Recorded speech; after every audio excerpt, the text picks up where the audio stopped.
Assalamualaikum warahmatullahi wabarakatuh. Perkenalkan, nama saya Lukman Hakim dari kelas 11-3. Pada kesempatan kali ini, saya ingin membahas perlawanan gua terhadap VOC. Pertama-tama, saya akan membahas latar belakangnya terlebih dahulu. Kerajaan Goa merupakan salah satu kerajaan yang sangat terkenal di Nusantara. Pusat pemerintahannya berada di Sumba Opu, yang sekaligus menjadi pelabuhan kerajaan Goa. Sumba Opu senantiasa terbuka untuk siapa saja. Banyak para pedagang asing yang tinggal di kota tersebut. Goa anti terhadap monopoli perdagangan. Masyarakat Goa senantiasa berpegang pada prinsip tanahku terbuka bagi semua bangsa. Tuhan menciptakan tanah dan laut. Tanah dibagikannya untuk semua manusia dan laut adalah milik bersama. Dengan prinsip keterbukaan itu, maka Goa cepat berkembang. Pelabuhan Sumba Opu memiliki posisi yang strategis dalam jalur perdagangan internasional. Pelabuhan Sumba Opu telah berperan sebagai bandar perdagangan tempat persinggahan kapal-kapal dagang dari timur ke barat ataupun sebaliknya. Dengan melihat peran dan posisi yang strategis, VOC berusaha keras untuk dapat mengendalikan Goa dan menguasai pelabuhan Sumba Opu serta menerapkan monopoli perdagangan. Berbagai upaya telah dilakukan untuk melemahkan posisi Goa. Contohnya, pada tahun 1634, VOC melakukan blokade terhadap pelabuhan Sumba Opu, tetapi gagal karena perahu Makassar yang kecil lebih lincah dan mudah bergerak di antara pulau-pulau yang ada.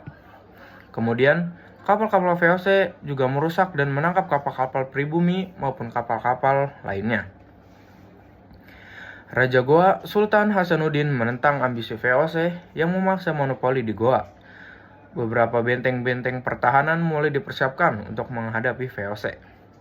Beberapa suku Togoa mulai dikoordinasikan, semua dipersiapkan untuk melawan VOC. Sementara itu, VOC juga mempersiapkan diri untuk menundukkan Goa. Politik divide et impera mulai dilancarkan. Misalnya, VOC menjalin hubungan dengan seorang pangeran Bugis dari Bone yang bernama Aru Palaka.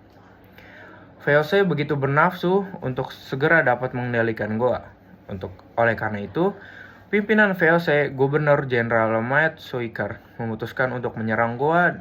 Dikirimlah pasukan ekspedisi kekuatan 21 kapal dengan mengangkut 600 orang tentara.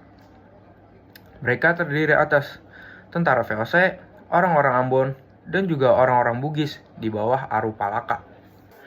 Pada tanggal 7 Juli 1667, meletuslah perang di Goa. Dipimpin oleh Cornelis Johnson Spelman, diperkuat oleh pengikut Aru Palaka dan ditambah orang-orang Ambon di bawah pimpinan Jonker van Manipa. Kekuatan VOC ini menyerang pasukan Goa dari berbagai penjuru. Beragam serangan VOC berhasil ditahan oleh Sultan Hasanuddin. Tetapi, dengan kekuatan gabungan dan peralatan yang lebih lengkap, VOC berhasil memojokkan pasukan Hasanuddin. Benteng pertahanan tentara Goa di Barombang dapat diduduki oleh pasukan Aru Palaka. Hal ini menandai kemenangan VOC atas kerajaan Goa. Kemudian, Sultan Hasanuddin dipaksa untuk menandatangani perjanjian Bongaya pada tanggal 18 November 1667 yang isinya antara lain sebagai berikut. Yang pertama, Goa harus mengakui hak monopoli VOC. Yang kedua, semua orang barat kecuali Belanda harus meninggalkan wilayah Goa. Dan yang ketiga dan yang terakhir adalah Goa harus membayar biaya perang. Sultan Hasanuddin tidak ingin melaksanakan isi perjanjian itu, karena isi perjanjian itu bertentangan dengan hati nurani dan semboyan masyarakat Goa ataupun Makassar. Pada tahun 1668, Sultan Hasanuddin mencoba menggerakkan kekuatan rakyat untuk kembali melawan kesewenang-wenangan VOC tersebut. Namun, perlawanan itu segera dapat dipadamkan oleh VOC. Dengan sangat terpaksa, Sultan Hasanuddin harus melaksanakan isi perjanjian Bongaya.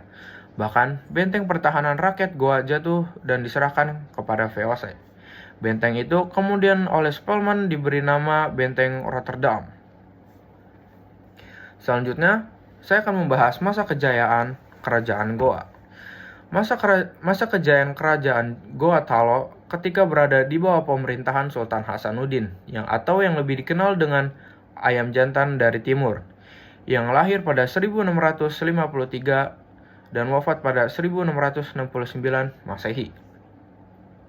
Membuat posisi VOC di kawasan Indonesia Timur menjadi terancam. Keberhasilannya dalam mengelola perdagangan di wilayah timur menjadikan Makassar sebagai pusat ekonomi yang kuat. Selanjutnya adalah masa keruntuhan Kerajaan Goa Talo.